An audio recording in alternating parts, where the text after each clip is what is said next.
All right, cool. We good to go. Hello everybody. Glad for you guys are coming out this evening.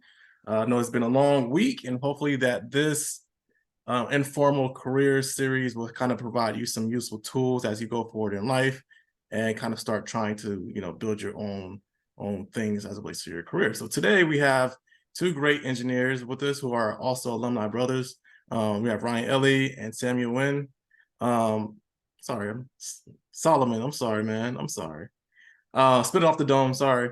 And so, hey, we have a career series, career panel. Would you guys want to introduce yourselves? Yeah, I'll start. Ryan Elie, ninth initiate, fall 2K13. Originally from Queens, New York. Currently, right now, I am in South Carolina, and I am a senior manufacturing engineer. Greetings. My name is Salomon Nguyen. I'm the seventh initiate of the fall 2020 line. Sorry, it's been a long day. Spring 2020 line.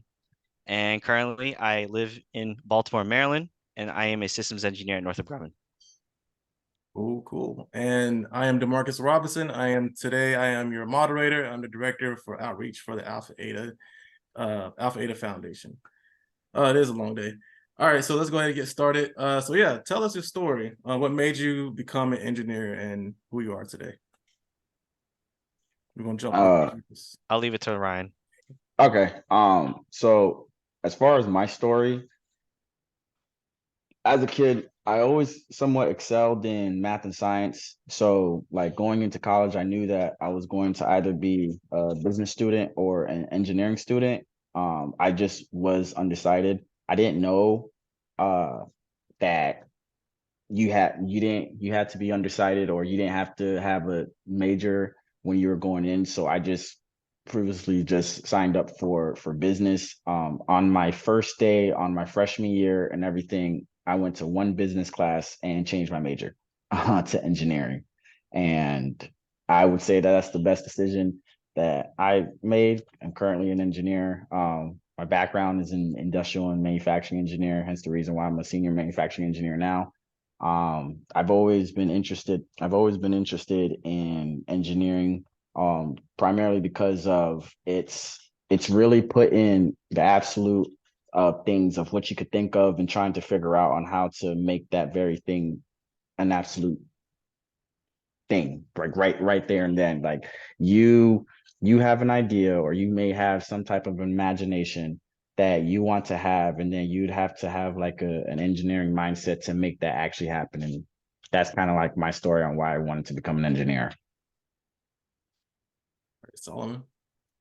All right, so for me, came from a little bit of a humble beginning. I think kind of all transpired when I first built my computer in the seventh grade. So I guess a little bit more context is I graduated with a computer engineering degree in spring of 21, and then I'm actually a systems engineer. So back to what I was saying, built a computer, and then I kind of just had an affinity, as like Ryan said, towards math and science. And at first, I actually did become an engineer to be, I would say, in spite of what my mother's wishes. Um, I know it's less just like it's you look at me, it's like, yes, I'm Vietnamese, and of course it's like you would think that's very typical for I guess a person like me to be either a doctor, lawyer, or an engineer. But according to my mother, she thinks that being an engineer was just not a fruitful option. And I kind of just did it in spite of that. And that's kind of how it transpired to be. And honestly, even then for me, when it came, I didn't, once I graduated high school, I didn't necessarily solidify me becoming an engineer until I literally submitted my application to go to FAMU to be an engineer. So that's kind of how it came to be, and here I am now. It's one thing that I've realized is that it's always been interesting to hear about brothers' different career paths and how they got to where they, needed to be.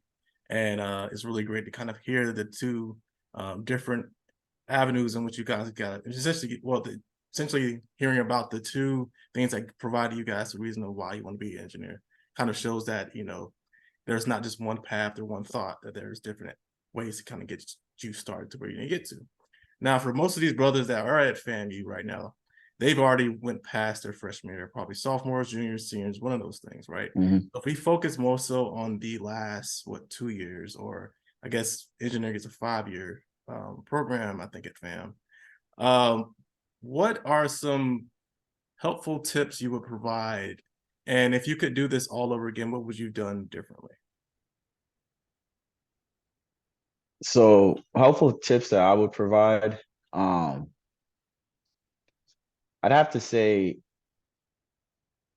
I it's kind of cliche. It's like get really close, like, with your professors, and understand what they require, because, like, for me, it's all about conceptual thinking. So that's just what helps me out.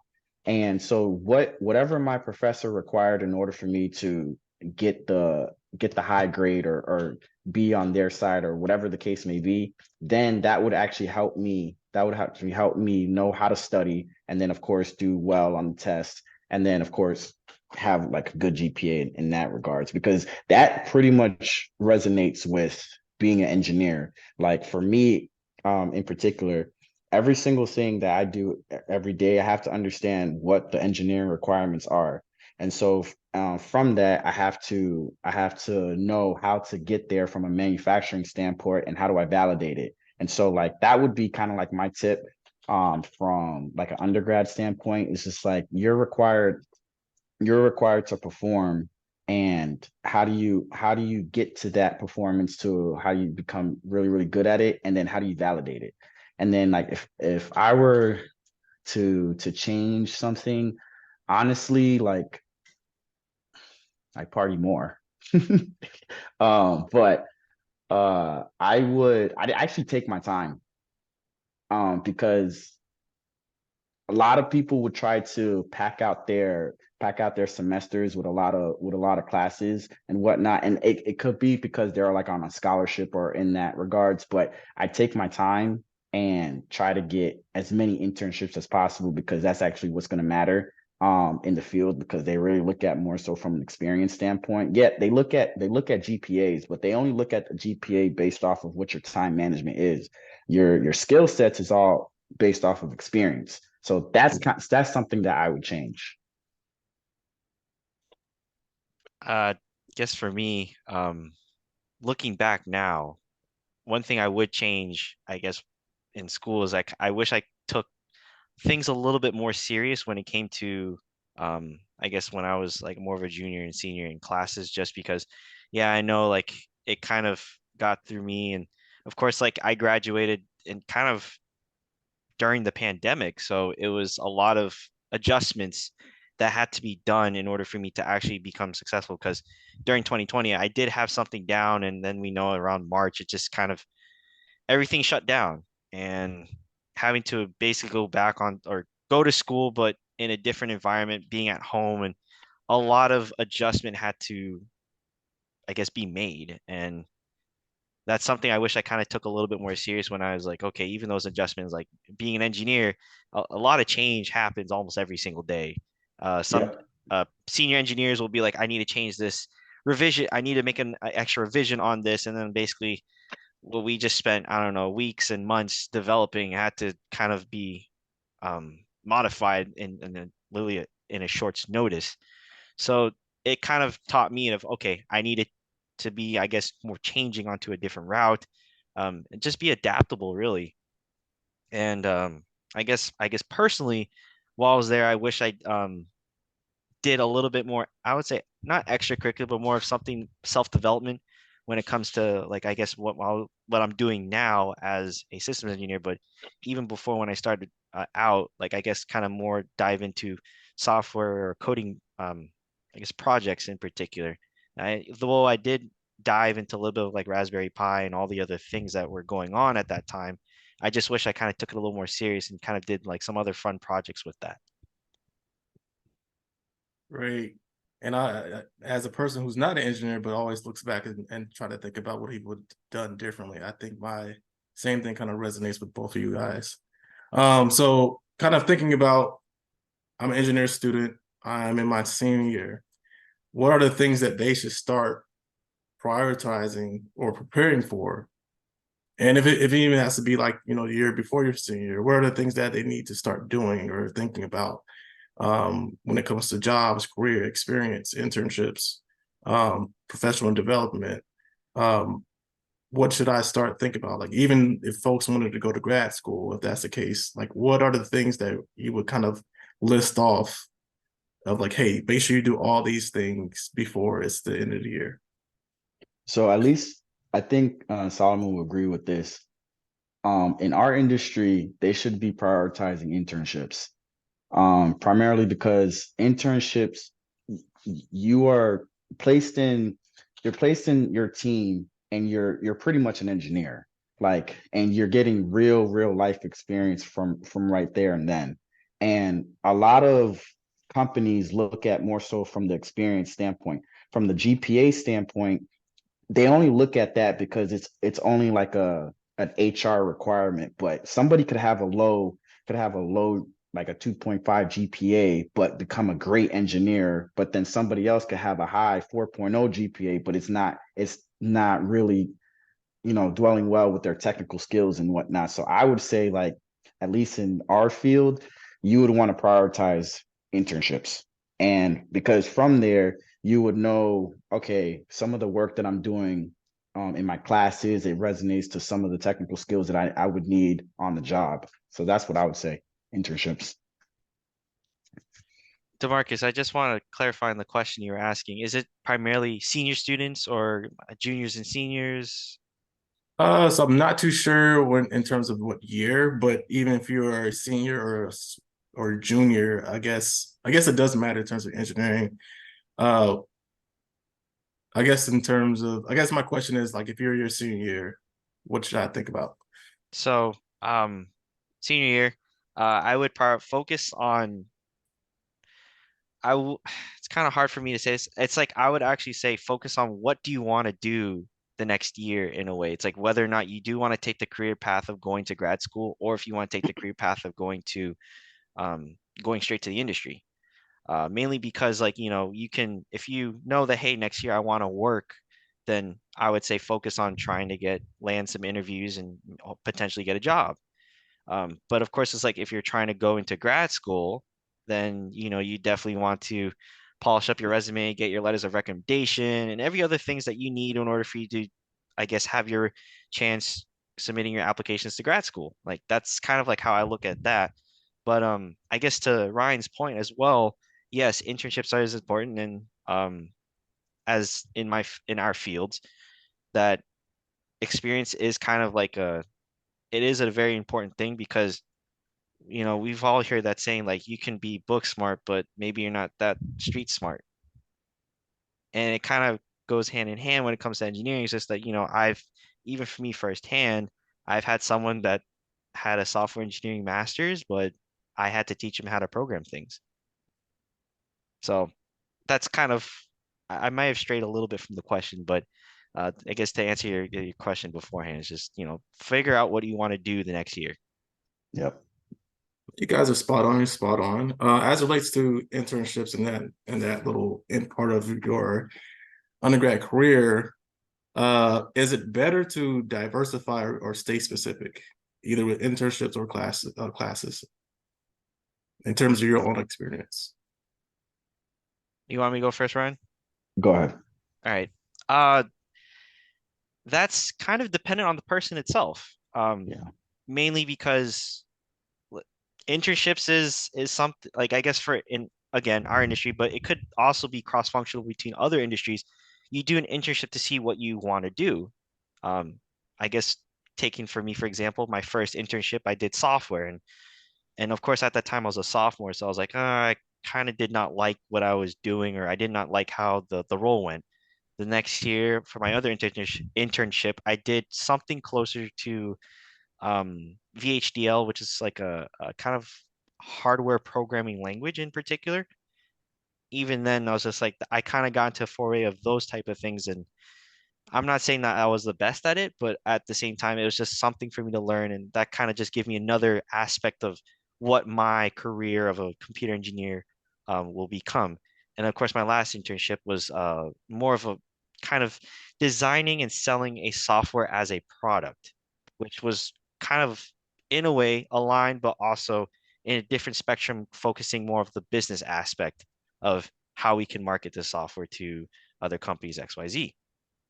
So realistically, sometimes one person could actually get their internship and they absolutely love it, and then they go back the next year and do the same thing. It really all depends on, I guess, what you find your knack, and if you don't find your knack, then you move on to the next and figure it out.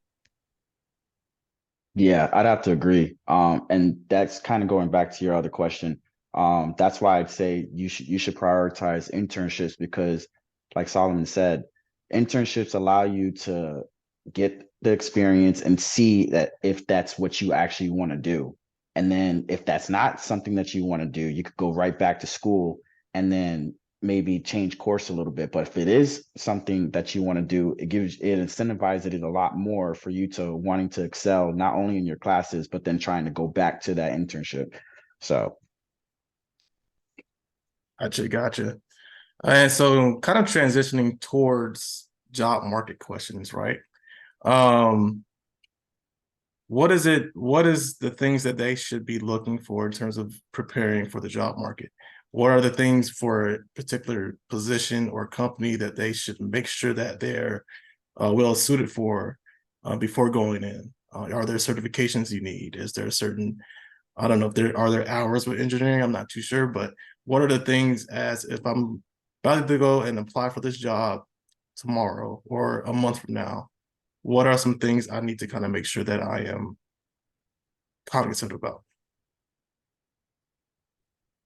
so um job markets, there's a market for every industry. And it pretty much tells you what the requirements are, like especially when it comes to positions. And that actually gives you the parameters of to see like where you currently are. So like if this position requires you to have X amount of experiences and have these type of clearances and this, that, and third, then you could kind of put that back on yourself to kind of understand like where you stand for that particular position.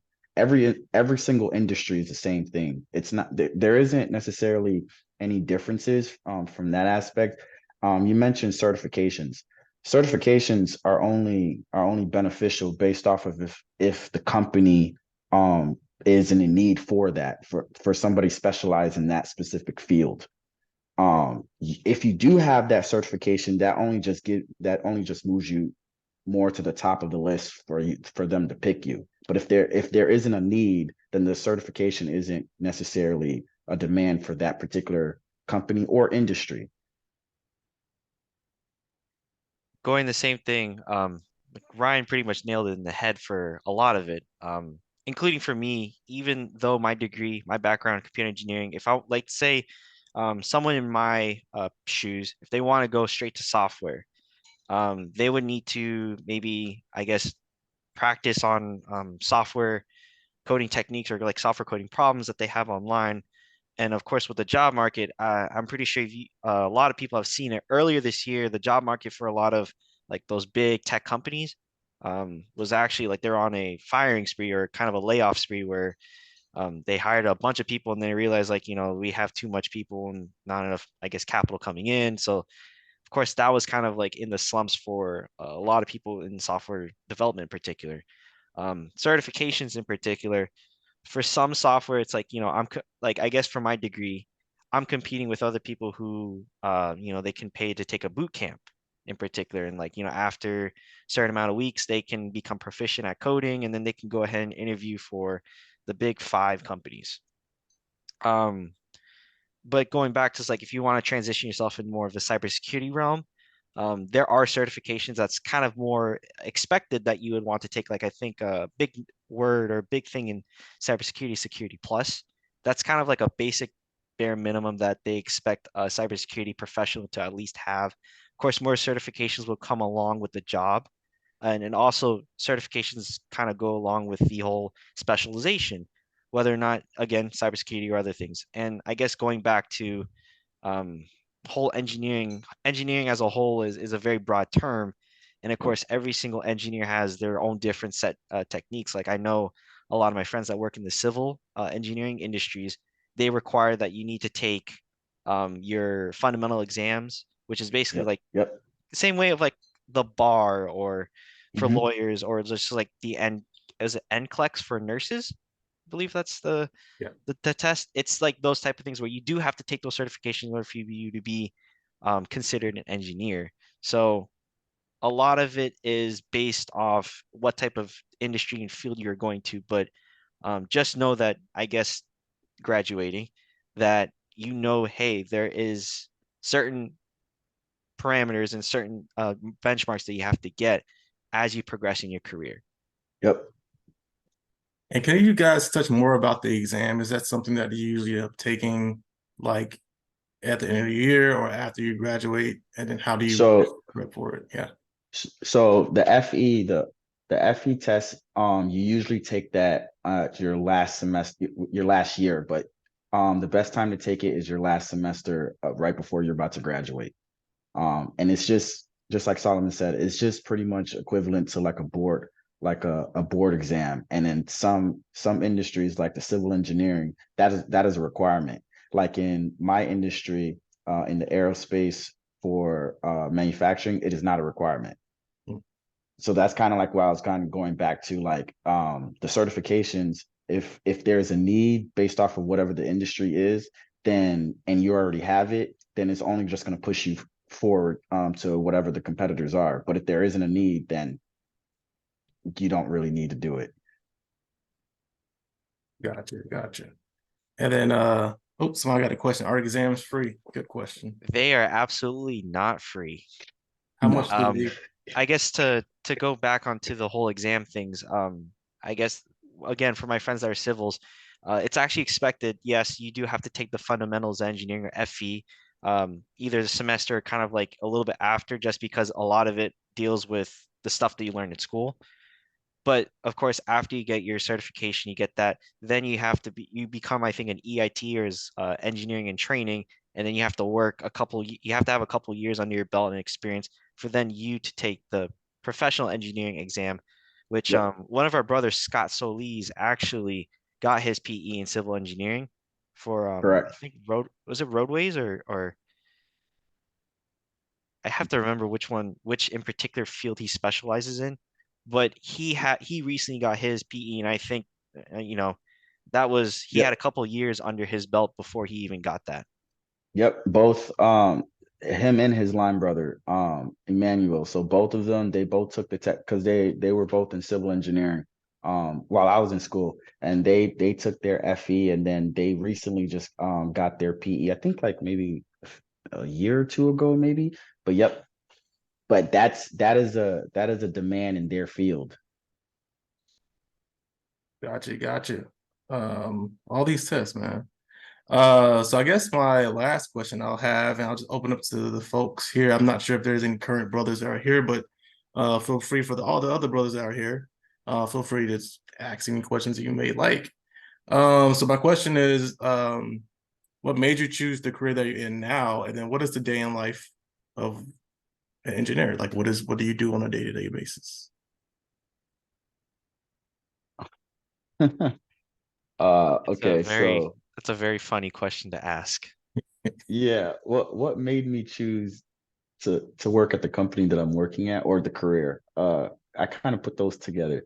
So funny story. I was actually recruiting for my last company. I used to work at this company called Rockwell Collins. They got acquired and now they're called Raytheon Technologies. So I was recruiting, and at the recruiting fair, I was approached by a recruiter for the company that I work for now, which is Boeing. And all we were having was just a conversation. And from that conversation, they had asked me if I had an updated resume. And I gave them I was like, sure, yeah. I gave him my resume. Didn't think that they were going to give me the job right there and then. And of course they gave me an offer that I couldn't refuse. So then I actually jumped ship. So I was recruiting for one company and ended up leaving that one company to go to another company, which is the company that I work for right now. All in the same industry, it's still aerospace, but it was funny how I even got to where I am right now. And then like as far as like a day-to-day for me, uh like my there's never one day that's the same. You're always fighting fires and trying to understand what the problem is, because like that's essentially what we're doing. Like engineers, you're solving problems. Like you're paid to solve problems. If you're not if you're not solving the particular problem of whatever your area is or whatever your unit is, then you're not being useful. So I guess that's the simplest way that I could kind of put it. But there's never a day that's exactly the same. Like today was a hectic day, but yesterday was pretty smooth, and tomorrow could be a smooth day or a hectic day. It all depends on what the day kind of drives, because that's the best way I could explain it. But it's always good, and it's always fun, and it's always you get to learn a little bit about yourself. You get to learn on how your thought process is. It's like there's never like an exact answer. Like there's always different ways to get to the answer that you need to and stuff like that, which is a pretty good thing that we could say about our jobs, is that like there's never just not one right answer. I get I have to agree. It's always a dynamic environment to be working.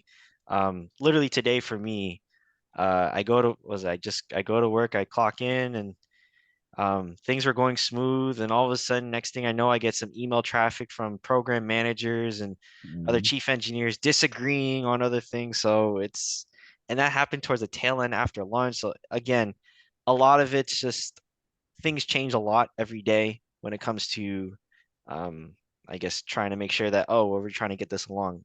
I guess for me, because I'm currently at Northrop Grumman, like I'm more of a test engineer. I do a lot of systems testing, that whenever the software team or whenever they kind of release a product, I put that product onto one of our other products we build, and then I make sure that this system actually does what it's supposed to, and I report back to say, okay, this doesn't work, or I'm experiencing this behavior. But every day something's new, and every other day the customer, whoever our program, whoever customer comes back to us and be like, no, we decided to change scope, so now we need you to change this, and can you get it done in a week? So a lot of back and forth and a lot of schedule changes, but other than that, it's never a dull moment, is how I like to say it. Yeah, yeah, it's never a dull moment, and that's pretty much what you're paid to do. Now you're paid to think and to adapt, and that's just what makes it a good career to have, because you're never stagnant. You can't be content on what you're currently doing. It's kind of like you're forced and you're demanded to grow in a way. Gotcha. I think most of us on this phone call can kind of also agree that our day to day is not the same each day. And I'm glad you guys provide that perspective, so people that are just wondering like, what is it like? Folks will know. There is a question in the chat, and pretty much the question is from Zach. How do you guys prepare for your technical interviews? So, most of I could say it this way. Most of the interviews have all been somewhat of the same. I don't know, Zach, if you've ever heard of star behavioral questions. And what it is just that they'll place a question for you, and you have to answer it in this format, what the situation is, what the tasks are, what's the action, and what the results are. To be honest, that's exactly how I prepare for literally all of my interviews, because based off of what my experience is, the experience that I have, I could just put every single situation and just list out everything, because that's exactly what they're trying to figure out from your end. It's just like, what did you do in this situation? And then what were the results from that? So that's kind of like how I prepare for my technical interview questions. Same thing. Actually, it's also other interviews that I've had, and if let's say I did not secure that bag, I learn from those, because sometimes, a lot of the times in interviews, they actually do give a little bit of construction criticism. and I transfer those constructive criticisms, learn it, and kind of understand what they're saying, and then of course apply it to different interviews to to basically sell myself to sound a lot better. But for the most part, especially when it comes to, I guess, newer people in industries, it's like a lot of the recruiters understand that if you are a new grad, you tend to not have a lot of experience compared to someone who has, I don't know, 5, 10 years in the game. So there's, of course, a lot of different aspects and different ways you can talk yourself when it comes to those things. I guess Ryan, so what is it's like 5+ years already, even working in Yeah, the so yeah. your questions are a lot different than if someone were to interview for my questions based off, of course, our positions, but our, I guess you're closer to management than than how I am. I'm closer to new grad. Yeah, so yeah, you got a point right there because most of my questions or most of the positions that I'm going for are higher positions, so it's all technical. So they're trying to figure so I already have my resume or they've already seen my resume, but they're going to base their questions off of what some of the demands that they need on their part and stuff like that. So it has to be from a technical standpoint of how do you think in this situation because this is what we just had maybe like 6 months ago and we need somebody that could think this way or like give us a different perspective in this regard and that's pretty much it's all star behavioral but it all depends on what level you're trying to go for. Cool. There's some more questions in the chat. So one question from Christian Gilbert. What engineering skills have you learned or improved upon recently? What engineering skill have I What do you want to so I could tell you something that has helped me out tremendously, that has made me a better engineer. You have to, it's actually interpreting data. So interpreting what something is telling you. So something that I always do is when I don't understand something, I have to be able to understand it to where I have to articulate it back to either my supervisor. I always make this joke, but it actually helps me out. If you don't understand it to the point where you can't explain it to a 3-year-old, then you don't understand it at all. And then I would say so what I had improved is always just trying to interpret data and trying to figure out what this thing is telling me and making sure that I could articulate it back exactly of how I understand it. Because if I say it to somebody and they don't understand it the way how I understand it, then the communication aspect is already lost from right there and then. So that's something that I would say that I am still improving in that manner. Uh, as for me, things that I've kind of improved on my skill is there's a thing called leak code. For anyone that's like in the software industry, it's just basically, uh, I guess, code solving problems. That's something I just kind of like to dip my fingers in if I ever want to. I don't say torture myself, but more or less just like to make me think again. Because since I don't know, it's been 2 years since I've been out of out of school. It kind of makes you, I guess, be on my toes again. Even though I don't actually code that much anymore in my current role, it's just that it's kind of still fun for me to still keep my skills sharp, in case of things were to change in a moment's notice. Because as it's kind of prevalent for our industry, it's actually common for us to job hop between one company to another company, and sometimes go back to the company you kind of jumped from, but be paid more. Yeah, definitely. Mike Reynolds, he had a comment. Follow Career Viz on YouTube. He really coaches really very well using STAR method. There's a couple more questions we have.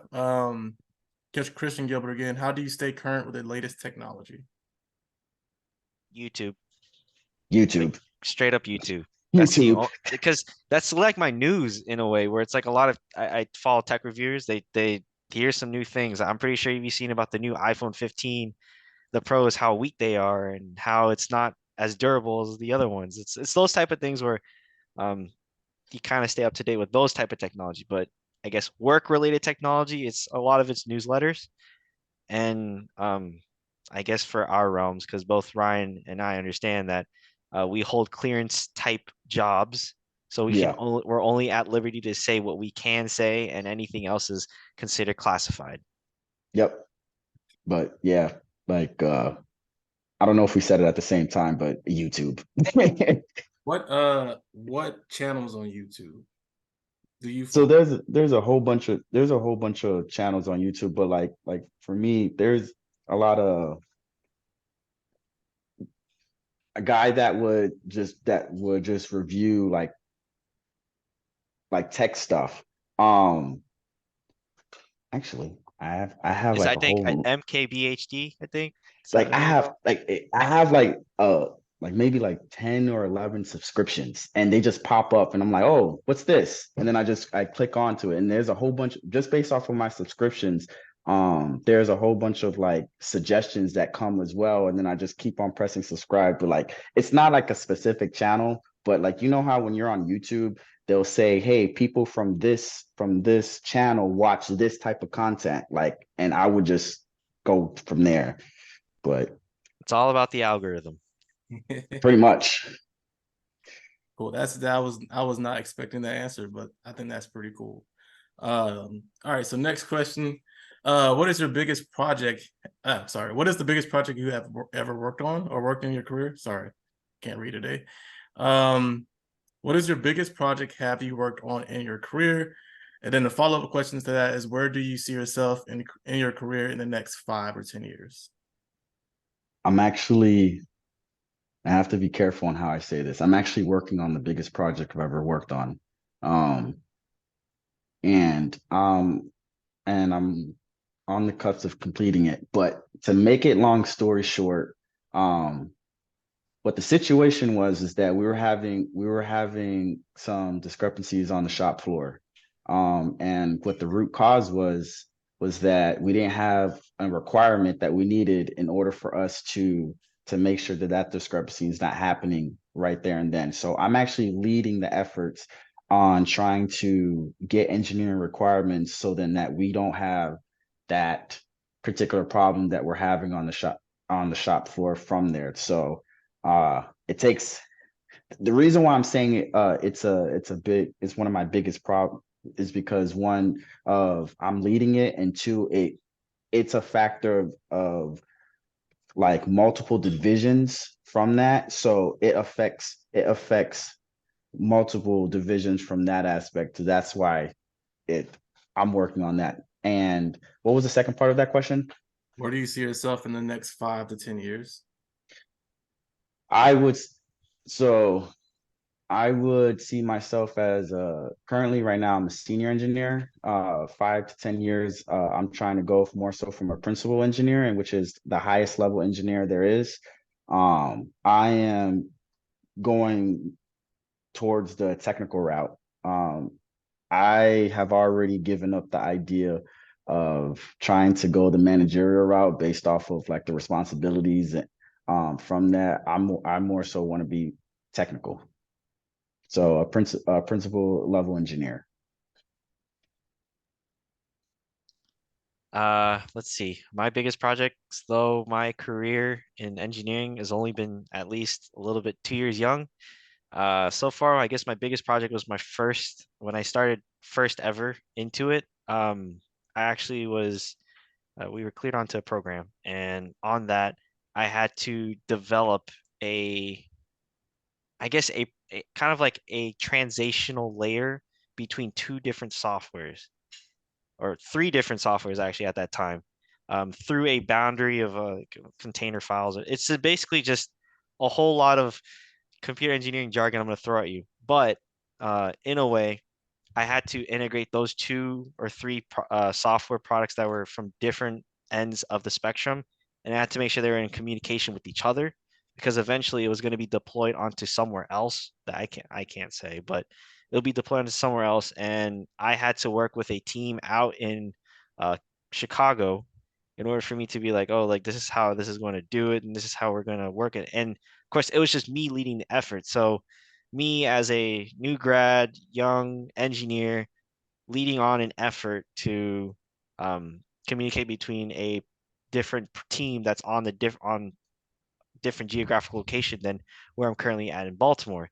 So on top of that, it's like having to juggle around being a new person on a new team and being on another team. Is just I was kind of like the liaison between what my current team in Baltimore is working with and with the other team out in Chicago. So that was one of the biggest, I guess, projects I had to work on.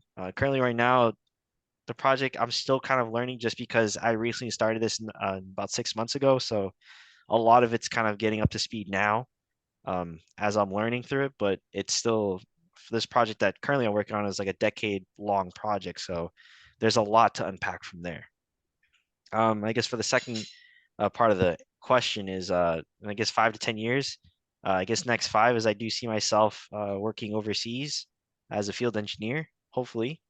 And then in 10 years from there, I guess I probably will still stay technical just because, as Ryan said, the managerial duties does not seem as glamorous as being fully technical. Yeah. Sounds like both of you guys have a huge list, and I wish I could understand some of the jargon pretty well, but it seems pretty cool. Seems like it's a lot. Hopefully one day you can tell us the secret since it's confidential.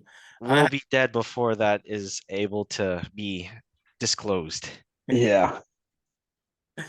All right, so we're about to close it real soon. There's a question from Jamal. Are any of you Sigma 6 Lean or Kaizen certified? Yes. So Could you I'm actually a green belt. what those are too, by the way? Yeah, so Six Sigma. The simplest way that I could kind of put it is that you're a certified person, in order for you to improve like the capabilities of whatever manufacturing processes that there are. So it's all about like I'm using a term, but Optimization. yeah, like I was gonna say lean, but I guess that would be a term that some people may not understand. But essentially, you are a particular person that you're just trying to improve on the capabilities and the processes of whatever manufacturing processes are going on. But yes, I am. I got my yellow belt. I got my yellow belt at one of my internships when I was an undergrad. I got my green belt my last year, yeah, my last year or my last semester. And then I also got another green belt at my first job. So yeah, Jamal, I'm a green belt, Six Sigma. I am not saying that it's not necessary for my things, but I guess in the future, if I do want to continue on, maybe with my path, or if I want to get into software realm, fully, I would have to be certified as like maybe become Scrum certified or do a Scrum Master's certification because a lot of it is now we're doing is agile development, which I'm pretty sure some of you may heard, some of you've not heard.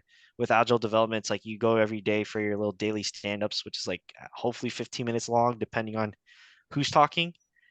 And you basically just kind of like uh, do a ticketing system in a way where you make your tickets, you do your task, and you see how severe your task can be and whether or not you need help or not. So that's something I will want to do. But yes, everyone is trying to adopt the agile principles, and it's I don't know, it's just kind of running the show at my workplace, and I'm pretty sure at your workplace too, Ryan.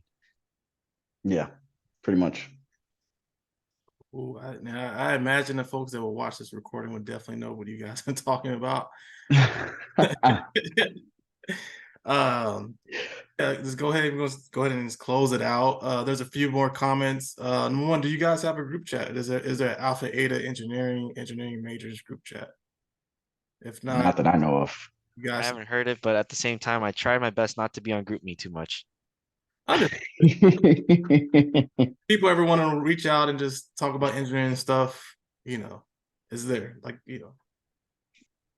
and yeah, that's pretty much it. So if there is any other comments, we're going to go ahead and close it out. Really do appreciate you brothers for providing you guys' knowledge and advice and pretty much guiding the new generation of engineers that will come behind you. And is there any way for them to contact you that you prefer?